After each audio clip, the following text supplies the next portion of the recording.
I'm holding a VHS copy of the 1987 cult classic, 3 O'Clock High, starring Billy Tessio from Stand By Me and Charlie from Young Guns, Casey Simasco. Your face looks like non-fat milk. Thanks. George Bluth Sr. and Hank Kingsley from The Larry Sanders Show, Jeffrey Tambor. God damn it!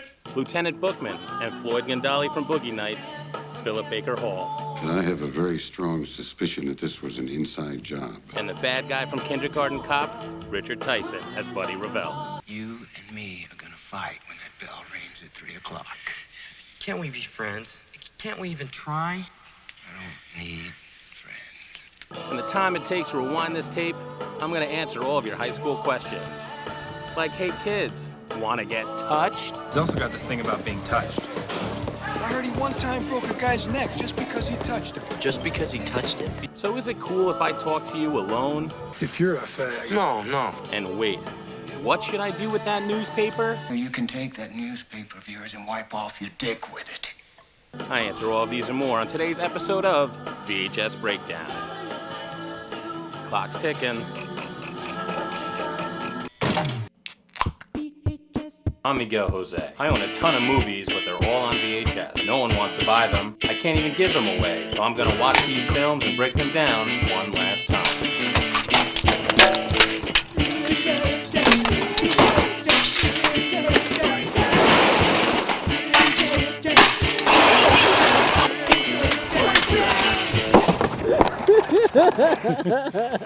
Listen to me, you little shit.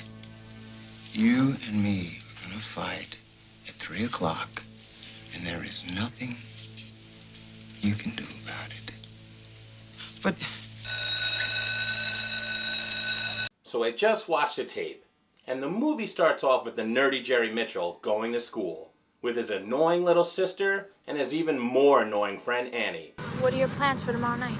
who totally wants him. Well, I was kind of thinking, maybe we could, Forget 3 o'clock. She's hoping he goes from 6 to 12 in his pants. She's a lot like Boo from Teen Wolf. If something's bothering you, I'll understand. Only a lot more of a weirdo. I'll get in touch with Ethan. He'll know what to do. Ethan. He's my spirit guide. He lived long ago, now he advises me from the beyond.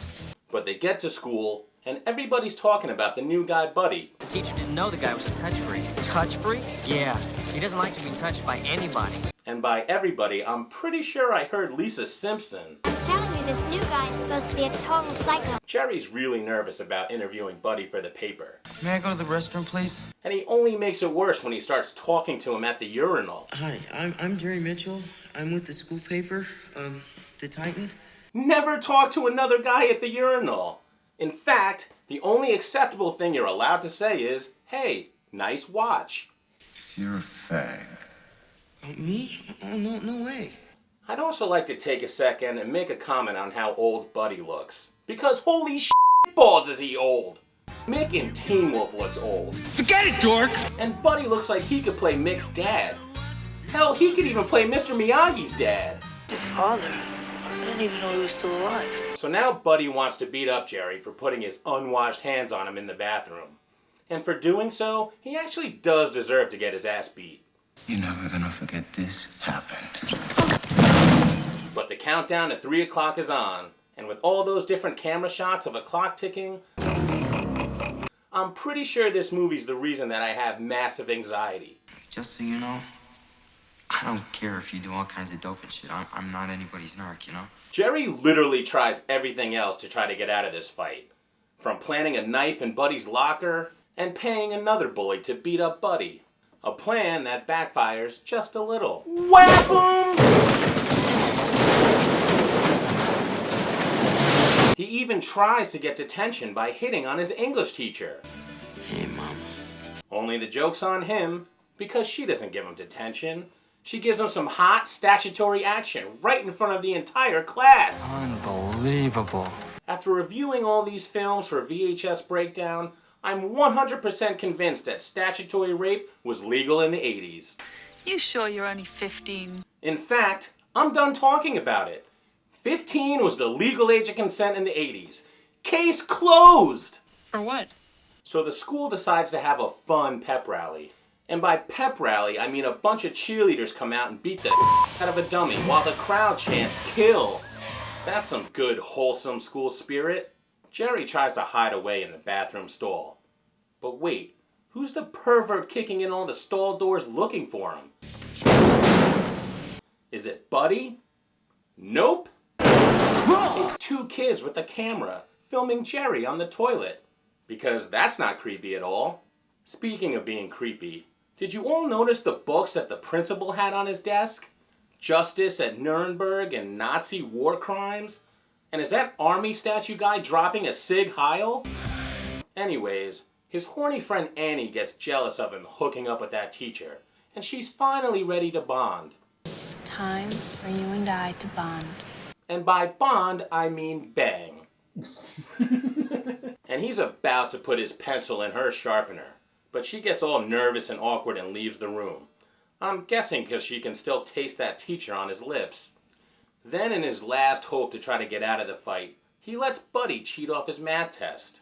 Only they get caught, and the only way to get out of trouble is if Buddy answers the math questions correctly on his own. Let's go, buddy. And that's impossible, right? Wrong! Can I go now? In a Sixth Sense-like twist, Buddy gets them right. And looking back, Buddy seems to be the only interesting character in this entire movie. I don't like it when people know about me. In one last-ditch effort, Jerry attempts to pay off Buddy to try to stop the fight. And the plan works great, except that before he leaves, Buddy calls out Jerry right to his face. Maybe even his soul. You're the biggest pussy I've ever met in my life. You didn't even try. How's that feel? Jerry takes that insult hard. I'm no pussy, asshole. So hard, in fact, that now he's totally down to fight Buddy. Which is a terrible idea! Kids, don't listen to this movie. If you can avoid a fight, do it! But it's finally 3 o'clock, and unlike Miyagi and Sato, nothing can stop this fight. Not even the principal. Wahoo! And while this is no Daniel vs. Chosen, and especially no They Live fight scene, it's still a pretty good battle. Although, what is up with that crowd noise? It sounds like everybody's going crazy, but literally everyone we see is dead silent. And Chosen could learn a thing or two from Buddy. You don't have to punch a girl right in her face. When you can just grab her and throw her on the ground. It's way more respectable. Move!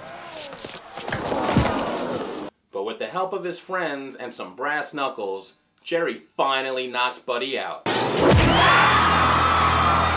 And of course, that creepy girl now has to claim him in front of everyone. But Jerry wins the fight, becomes a hero at the school, and even Buddy gives him back his money because he respects him now. He's like Johnny handing over the trophy to LaRusso at the end of the tournament. You're all right, Miguel. Who would have ever guessed that Buddy was such a classy guy? Well, tape's done rewinding, and what I learned from this film is to never back down and always stand up to bullies. I can't wait to smash this tape! Give me the tape, pussy. Here you go, sir.